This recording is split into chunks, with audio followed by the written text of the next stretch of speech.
Ito lang ang masasabi ko. Wag na wag mo ako ikukumpara sa kanila. Kasi sila may pera. Ako, ganda lang ang meron ako. Okay lang na wala kang pera. Ang mahalaga, sanay ka na.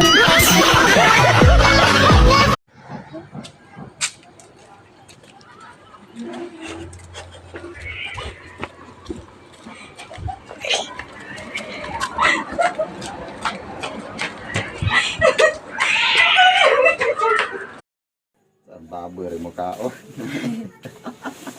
Uy, dili ra baboy yung mukhaon ane, tao pud baya kang. Mo gani.